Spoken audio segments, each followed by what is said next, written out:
स्वागत है आपका आज के इस खास पॉडकास्ट में। हमारी ये प्रार्थना है कि आप इसके द्वारा आशीषित हों। काफ़ी अच्छा महसूस कर रहे हैं हम जब देखते हैं कि काफ़ी लोग परमेश्वर की आराधना के लिए एकत्रित हुए हैं। और परमेश्वर जो हमारा भला परमेश्वर है वो हमारी सुधि लेने वाला परमेश्वर है। मैं आशा करता हूँ कि आप सब अपने परिवार के साथ सुरक्षित हैं। और परमेश्वर जो भाई बहन हमारे साथ आज ऑनलाइन जुड़े हैं, हम उनका भी स्वागत करते हैं कि परमेश्वर उन्हें भी बड़ी बरकत और आशीष दे आज वचन के द्वारा। किसी ने कहा इस प्रकार से, यदि तुम नहीं जा सकते तो क्यों ना किसी को भेजो। और ये हमारा एक उद्देश्य होना चाहिए, कलीसिया का एक उद्देश्य होना चाहिए कि हम लोगों को भेज सके, उन तक किसी प्रकार से सहायता पहुंचा सके, ताकि वो परमेश्वर के कलाम को ऐसी जगहों पे जहां पर वचन नहीं पहुंच पाता है, जो लोग नहीं जानते, वहां तक परमेश्वर के वचन को लेके जा सके। हालेलुया। पिछले कुछ सप्ताहों से हम रेवलेशन अर्थात यूहन्ना का प्रकाशित वाक्य की पुस्तक के कुछ भागों को देख रहे थे। पिछले दिनों बहन सुजन ने कुछ बातों को हमारे बीच में प्रकट किया। मैं जानता हूं कि कुछ गैप हो गया है और इसलिए मैं चाहता हूं कि कुछ एक दो भाग जैसे एक रिकैप में आपके सम्मुख प्रस्तुत करूं। यूहन्ना का प्रकाशित वाक्य की जो पुस्तक है वो उसके पहले अध्याय में कुछ बात 3 आयतें जो है मैं आपके सामने रखूंगा। वहाँ पहली आयत में इस प्रकार से कहता है, यीशु मसीह का प्रकाशित वाक्य जो उसे परमेश्वर ने इसलिए दिया कि अपने दासों को वे बातें जिनका शीघ्र होना अवश्य है दिखाए, और उससे अपने स्वर्गदूत को भेजकर उसके द्वारा अपने दास यूहन्ना को बताया। अर्थात ये जो प्रकाशित वाक्य जो है, जो वचन है, ये जो लेटर्स है, ये परमेश्वर की ओर से प्रभु यीशु मसीह के द्वारा यूहन्ना को दिया गया, ताकि इन सारी कलीसियाओं तक ये वचन जो है पहुंचाया जा सके, अर्थात मुझ तक और आप तक, जो सार्वभौमिक कलीसिया, उस तक भी पहुंचाया जाए। हो सकता है ये अलग अलग कलीसियाएं जो हैं अलग अलग स्थानों से थी और अलग अलग स्थानों में परमेश्वर ने उनके लिए अलग अलग वचन दिए हैं, अलग अलग लेटर्स भेजे हैं। लेकिन आज की पीढ़ी में, आज के समय में हमारी कलीसियाओं पे भी ये लागू होता है। सो इसलिए क्यों ना हम कुछ बातों को हम देखेंगे आज परमेश्वर के वचन से। ये सिर्फ एक स्टडी, बहुत गहन अध्ययन नहीं रहेगा, लेकिन हाँ, हम कुछ अपने लिए कुछ बातों को हम सीख पाएंगे, ऐसी कोशिश करेंगे। तो इस प्रकार से यदि हम देखें कि जो हम ये भी देखते हैं कि 7 दीवटों के विषय में लिखा गया है। दीवट अर्थात 7 कलीसियाओं के बारे में कहा गया है। 7 तारों का भी वर्णन किया गया है पहले अध्याय में, जिसका अर्थ है कि 7 दूत। और उसी प्रकार जो 7 कलीसियाएं जिनका वर्णन किया गया है वो है, मैं आपके सामने बताना चाहूँगा। इफिसुस की कलीसिया, जो पहली कलीसिया थी इफिसुस की कलीसिया। उसके बाद स्मुरना, पिरगमुन, थुआतीरा की कलीसिया, सरदीस की कलीसिया, फिलडेल्फिया की कलीसिया और लौदीकिया। ये 7 कलीसियाओं का वर्णन किया गया है। और पहली बार जो हम देख रहे थे इफिसुस की कलीसिया के विषय में, इफिसुस की कलीसिया के विषय में बाइबल कहती है, प्रभु का वचन इस प्रकार से कहता है दूसरे अध्याय में, कि कलीसिया को यह लिख कि जो 7 तारे और अपने दाहिने हाथ के बीच में लिए हुए है सोने और 7 दीवटों के बीच में फिरता है, वह यह कहता है। अर्थात परमेश्वर प्रभु यीशु मसीह इन सारी कलीसियाओं से व्यक्तिगत रूप से बात कर रहा है। और यहां पर कहता है कि मैं तेरे कामों को जानता हूं, तेरे परिश्रम को जानता हूं, तेरे हर एक बातों को जानता हूं, कह रहा है। और उसके बाद ये भी कहता है, ये भी जानता हूं कि तू कितनी धीरज धरता है, कि इन परिस्थितियों में कितनी धीरज के साथ ये कलीसिया प्रभु के साथ विश्वास में जुड़ी रही। इन बातों को मैं जानता हूं, कहता है परमेश्वर का वचन।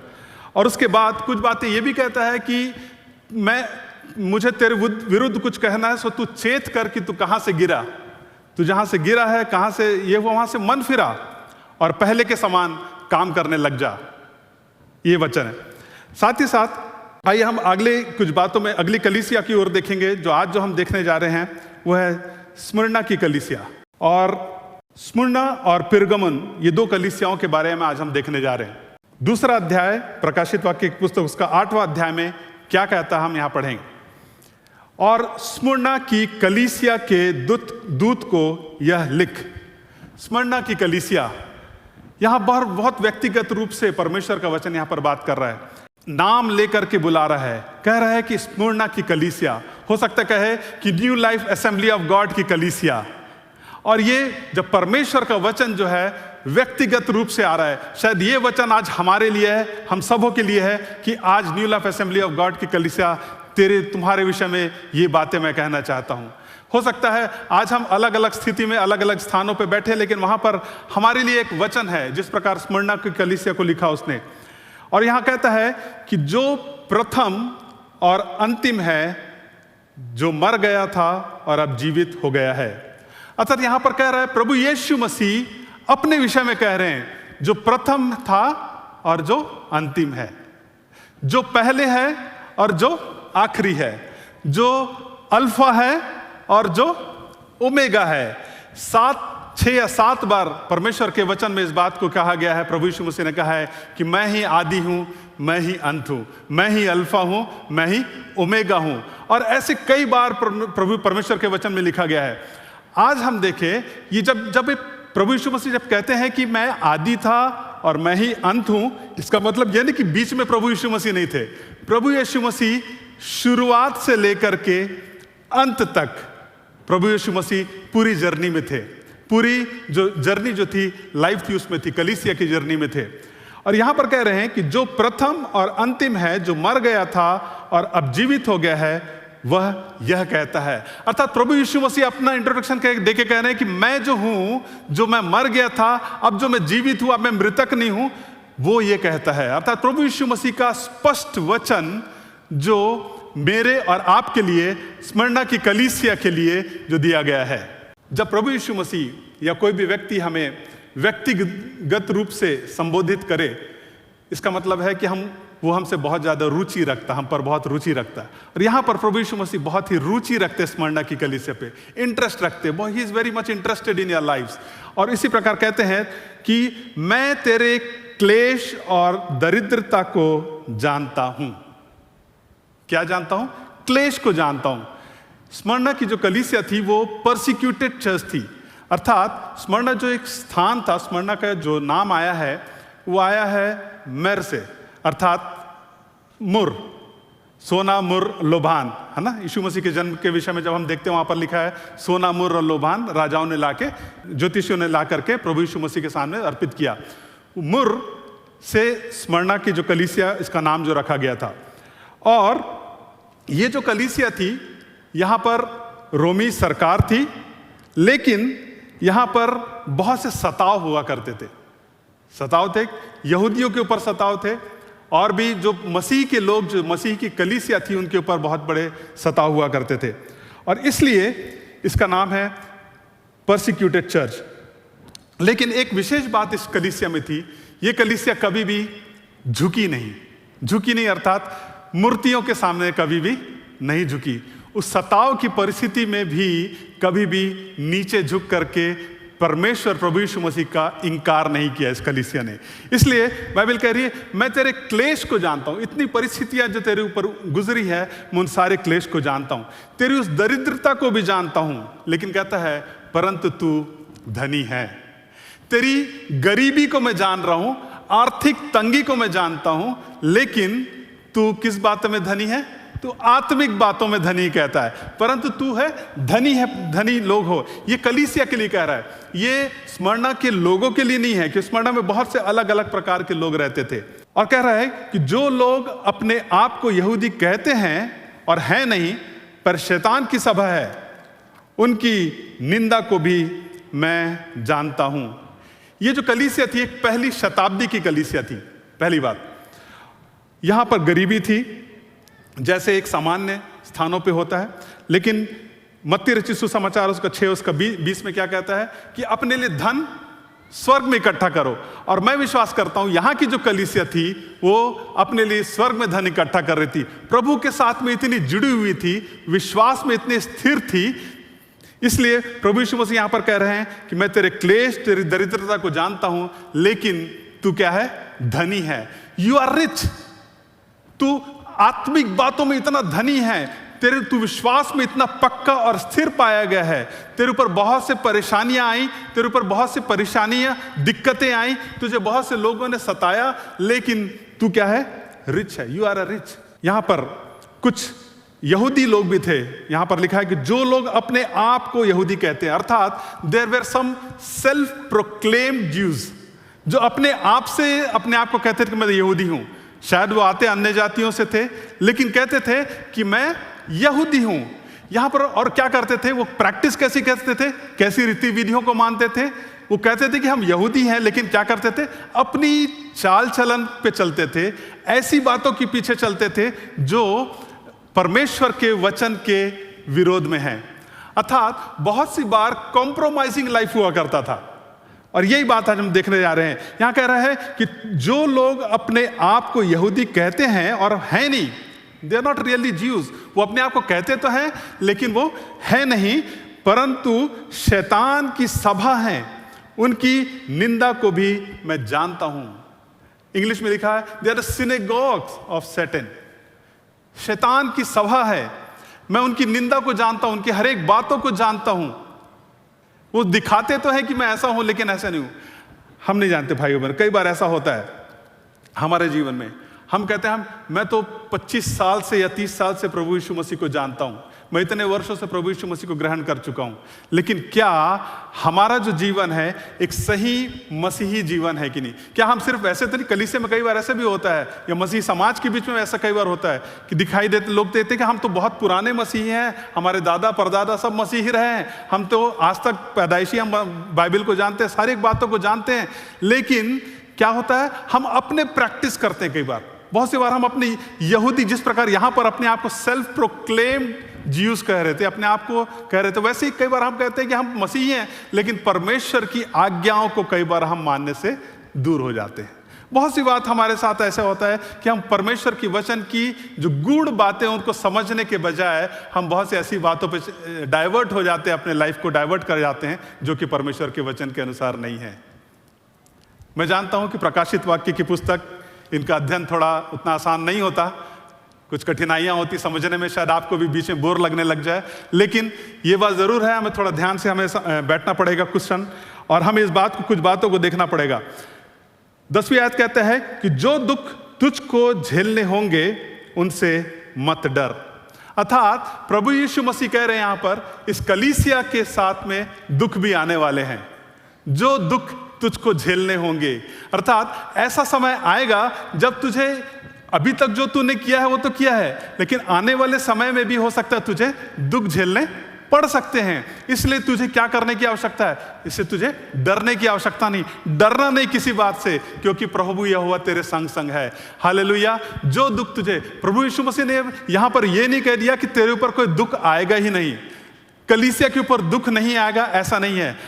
पहली शताब्दी की कलीसिया से आज तक यदि हम देखें, हर शताब्दियों में, हर स्टेज में, हर जनरेशन में, हर पीढ़ी में कलीसिया के ऊपर सताव और दुख आते रहे हैं। कलीसिया बहुत अलग अलग तरीके से सताव में पड़ी है, और आज भी यदि हम देखें तो सताव होता है कलीसिया के ऊपर अलग अलग तरीके से। लेकिन यहां पर प्रभु यीशु मसीह कह रहे हैं कि जो दुख तुझे झेलने हैं उनसे तू क्या कर, मत डर।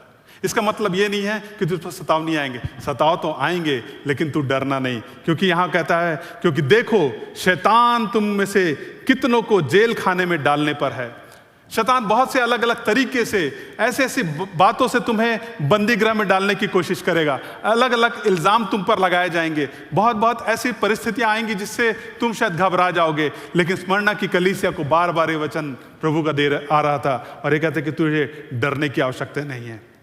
ये जो सताव आएंगे, ये जो दुख और तकलीफें तुम्हारे ऊपर आएंगी, उसका क्या कारण होगा? वो इसलिए आएगा, आगे कहता है, ताकि तुम परखे जाओ।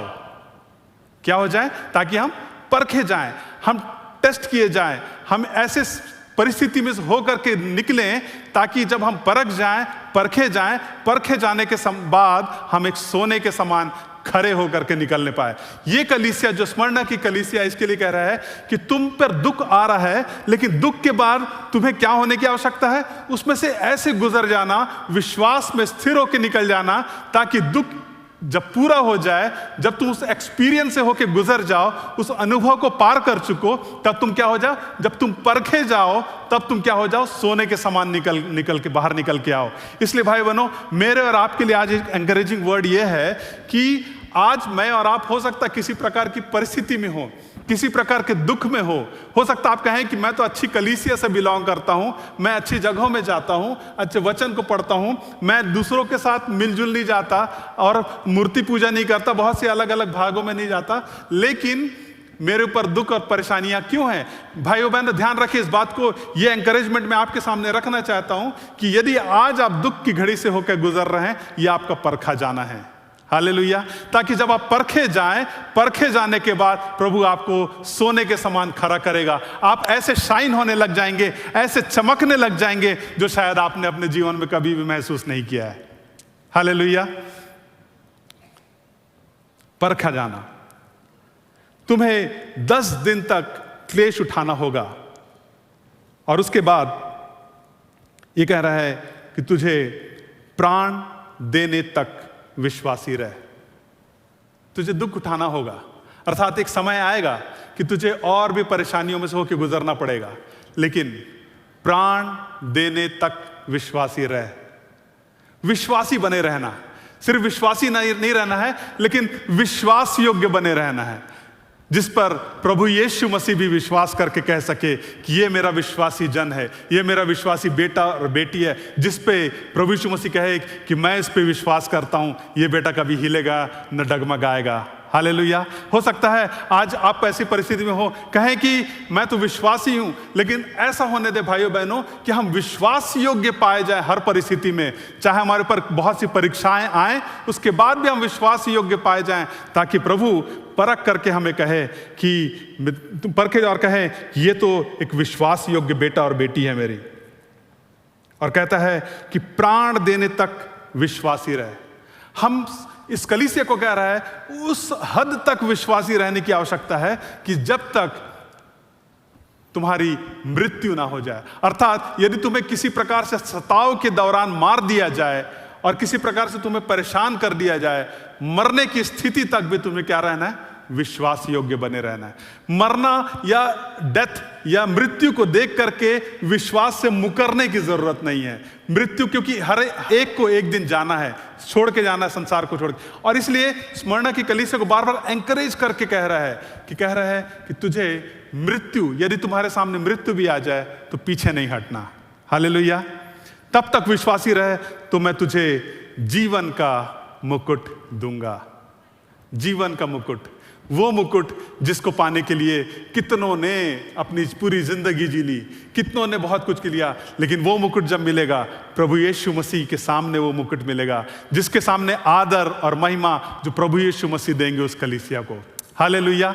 क्यों ना ऐसी विश्वास योग्यता का जीवन मेरे और आपके जीवन में होने पाए, हमारी कलीसिया में होने पाए, जिस प्रकार न सिर्फ स्मरणा की कलीसिया में, लेकिन हर एक कलीसिया में संसार में होने पाए। अंतिम बातों में कहता है जिसके कान हो वह सुन ले कि आत्मा कलीसियाओं से क्या कहता है। क्या कहता है आत्मा कलीसियाओं से? कहता है कि जो जय पाए वो उस दूसरी मृत्यु से हानि ना पहुंचेगी, उसे दूसरी मृत्यु की हानि नहीं मिलेगी। जब मृत्यु की बात सुन रहा था तो मुझे याद आ रहा था, if you are born once then you have to die twice, and if you are born twice you have to die once, है ना। यदि आप एक बार आपने जन्म पाया है तो आपको शायद सिर्फ आपको 2 बार मरना पड़ेगा। अर्थात एक तो आपकी शारीरिक मृत्यु होगी, दूसरा एक आपकी होगी आत्मिक मृत्यु, दूसरी मृत्यु, जिसके विषय में बाइबल कहती है 20वां अध्याय में, प्रकाशित वाक्य 20वां अध्याय में बात करता है। और उसी प्रकार यदि आपने 2 बार जन्म लिया है, अर्थात एक शारीरिक रूप से जन्म लिया है और दूसरी बार जो आपने जन्म लिया वो है एक नया जन्म प्राप्त किया है, अर्थात प्रभु यीशु मसीह को अपना उद्धारकर्ता करके अपने जीवन में ग्रहण कर लिया है, उसके पीछे पीछे चलने का जीवन पा गए हैं, उसको कभी भी किसी परिस्थिति में छोड़ने का जीवन नहीं पाया है। यदि आपने ऐसा पाया है, यीशु मसीह के लहू से मैं खरीदा गया हूं, दाम देकर मोल ले लिया गया हूं, मैं कभी पीछे नहीं हटूंगा, यदि ऐसा जीवन आप जी रहे हैं तो शायद हमारी मृत्यु सिर्फ एक ही मृत्यु है, वो शारीरिक मृत्यु है।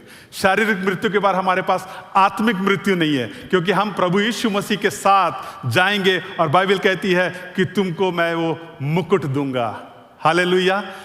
हालेलुया। क्यों ना हम उस मुकुट को पाने के लिए पीछे लग जाएं, क्यों ना हम उसके पीछे लग जाएं कि प्रभु यीशु मसीह अपने जीवन उस दौड़ को इतनी अच्छी तरीके से दौड़े कि हम प्रभु यीशु मसीह के सामने जाके जब खड़े हों तो वो हमें कहे कि तुझ पर मैं तुझे जीवन का जो मुकुट है वो मुझे देता हूँ। हालेलुया। और दूसरी मृत्यु की जो हानि है वो तुझ पर नहीं पहुंचेगी। हालेलुया। बहुत ही ओवरकम होने का लाइफ। पहला यूहन्ना की पुस्तक उसका 5वां अध्याय और उसकी 4थी आयत में क्या कहता है, जरा मैं आपके सामने पढ़ूंगा। पहला यूहन्ना 5 और उसके 4थी आयत कहती है, क्योंकि जो कुछ परमेश्वर से उत्पन्न हुआ है वह विजय जिससे संसार पर जय प्राप्त होती है हमारा विश्वास है। संसार पर जय पाने वाला कौन है? केवल वह जिसका यह विश्वास है कि यीशु परमेश्वर का पुत्र है।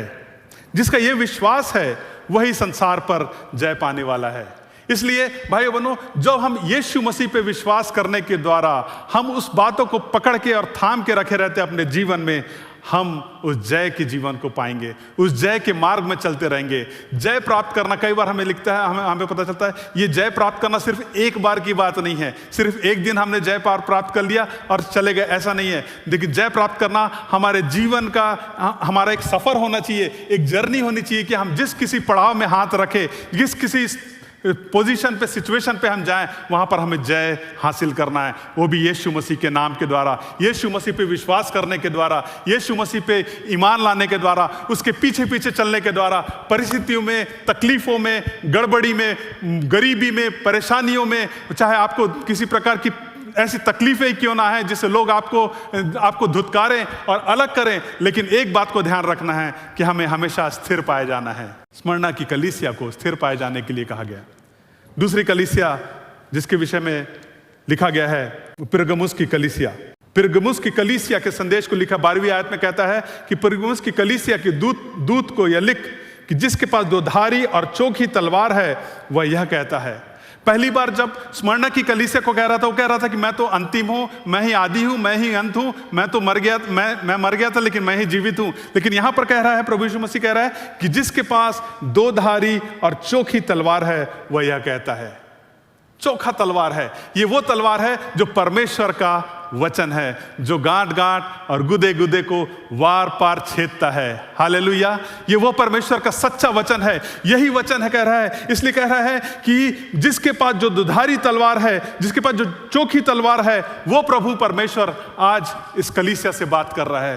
पिरगमुस की कलीसिया को कह रहा है, यह कहता है कि मैं तो यह जानता हूं कि तू वहां रहता है जहां शैतान का सिंहासन है। जब हम स्मरणा की कलीसिया के विषय में सोच रहे थे, वहां पर प्रभु यीशु मसीह ने कोई ऐसी बात नहीं कही कि तुझ में इस बात की कमी है, तुझे ऐसा करना चाहिए, ऐसा विरोध है, कुछ भी नहीं कहा।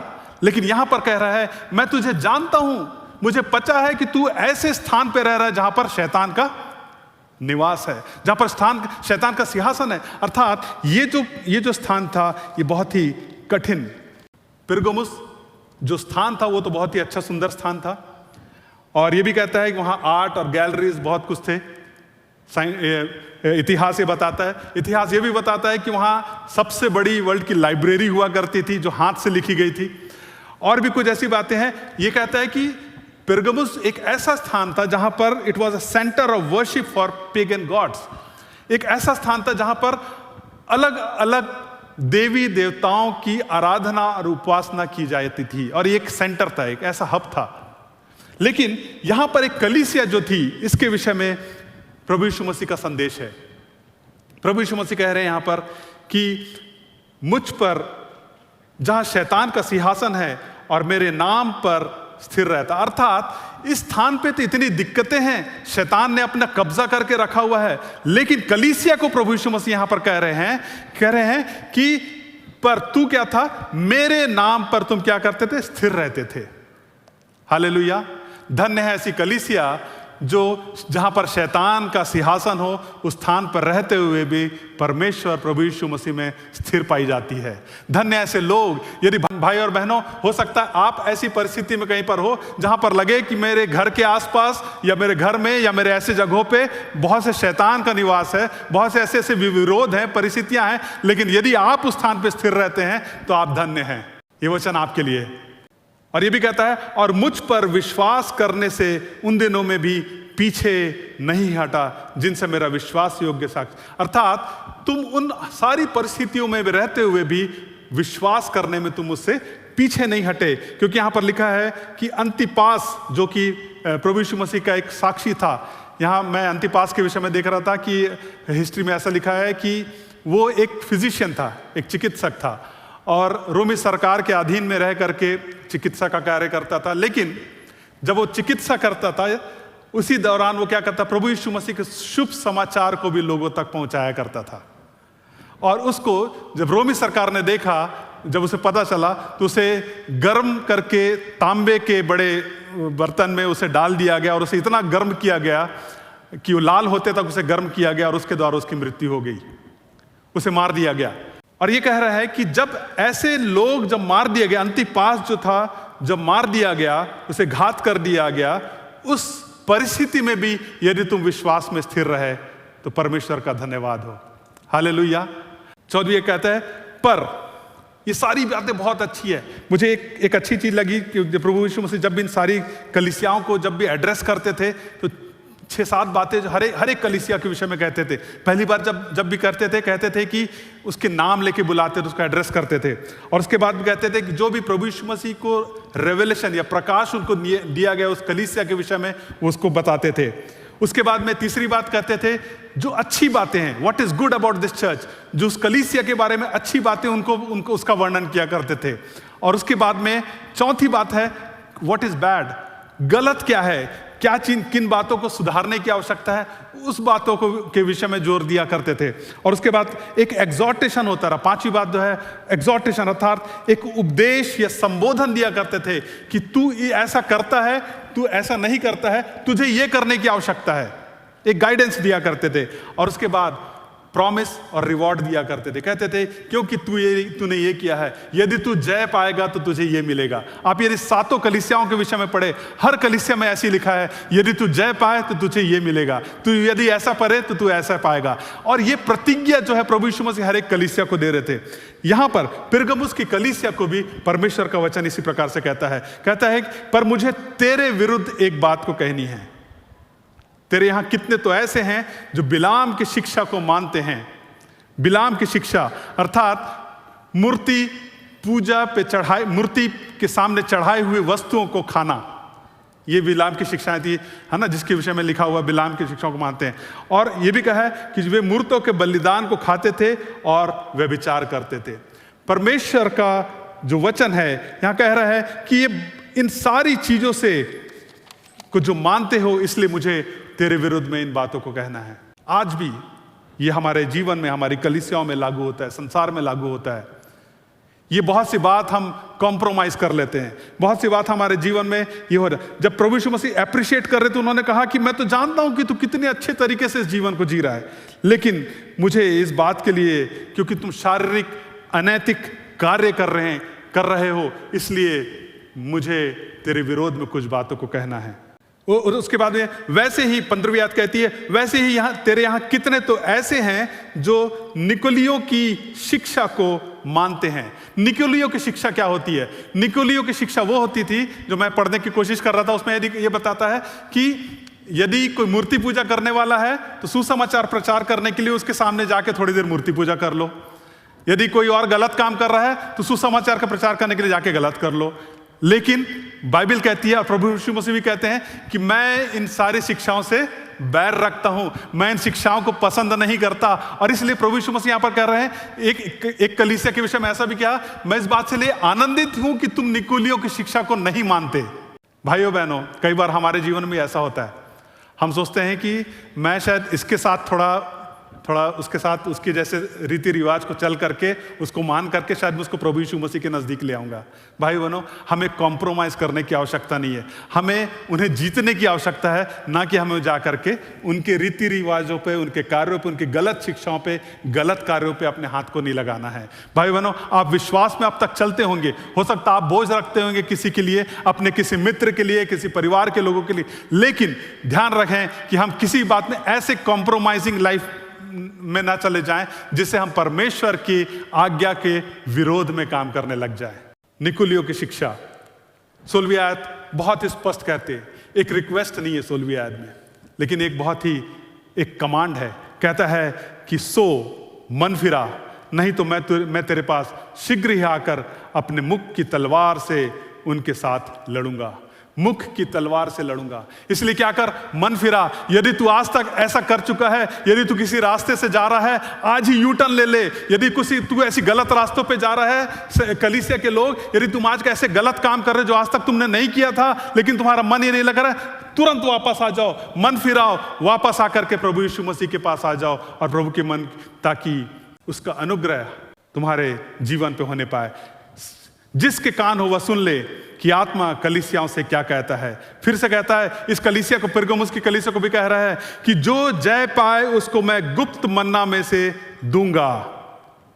जो जय पाए, हर बार कह रहा है कि जो जय पाए। भाइयों बहनों, जय पाने का जो लाइफस्टाइल ना, ये मसीहियों के अंदर में होना चाहिए। एक लाइफस्टाइल होना चाहिए। एक बार बस जय पा करके बैठ नहीं जाना चाहिए हमें। एक बार हमने कुछ चीज को अचीव कर लिया, जाके बैठ नहीं जाना चाहिए। हमें करना चाहिए एक जर्नी जो है, एक लाइफस्टाइल में हमारे हर किसी बातों में हमें क्या करना चाहिए, जय पाने का जीवन होना चाहिए। कठिनाई में, तकलीफ में, दुर्लभता में, गरीबी में, परेशानी में, नंगाई में, लड़ाई में, झगड़े और हर एक परिस्थिति में दबे रहने के बावजूद भी हमें क्या होना है, जय पाने की परिस्थिति में रहना है। इसलिए भाइयों बहनों, मुझे और आपको जो परमेश्वर ने बुलाया है, अपने दाम देकर के जो मोल ले लिया है, वो इसलिए कि हम जय का जीवन व्यतीत कर ले, इसलिए कि हम जय के साथ में चलते रहें, हर एक परिस्थिति हम जय का जीवन जिए। ये प्रभु यीशु मसीह ने हमें इसलिए बुलाया है। और इसलिए कह रहा है कि जो जय पाए उसे मैं 3 चीजें दूंगा, कहता है।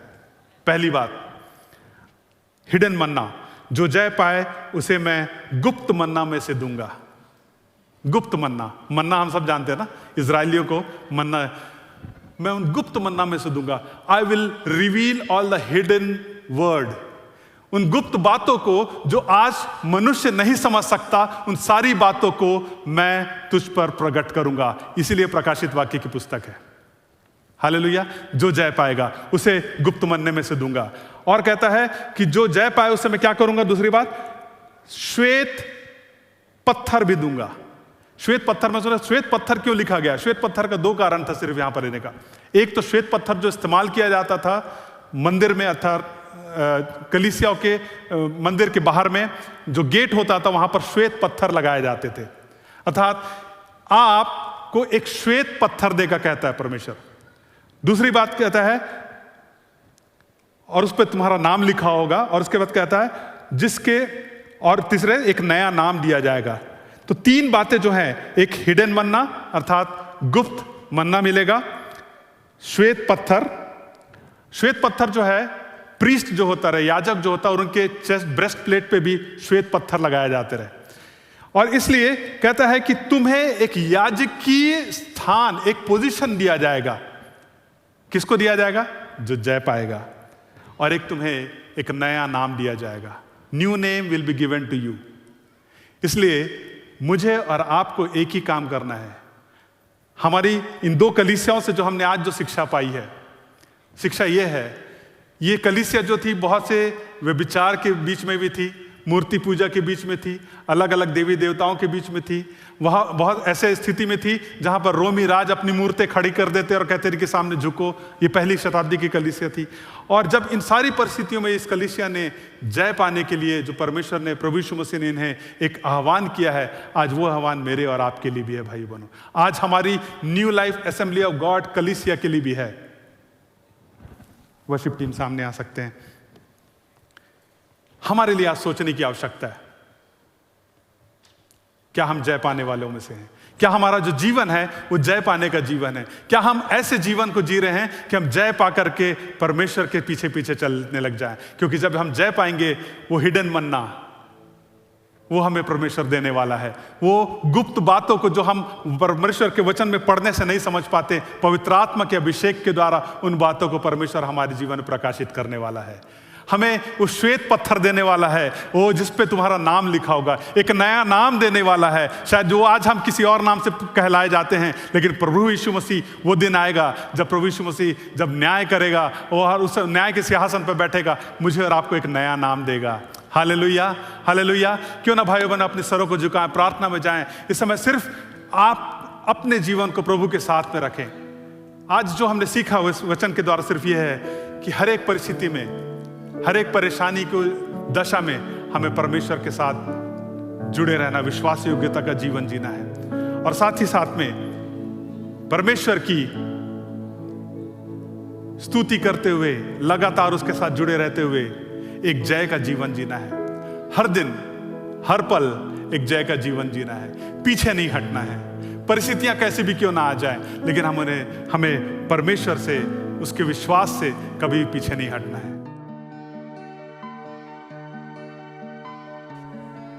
हमारे साथ जुड़ने के लिए धन्यवाद। यदि आप हमारे कलीसिया के बारे में और जानकारी चाहें या इस पॉडकास्ट से संबंधित कोई कमेंट हो तो आप हमें ईमेल कर सकते हैं। हमारा ईमेल आईडी है info@newlifeag.in। अगर आपको हमारा ये पॉडकास्ट अच्छा लगा हो तो इसे लाइक करें और अपने मित्रों के साथ शेयर करें। प्रभु आपको आशीषित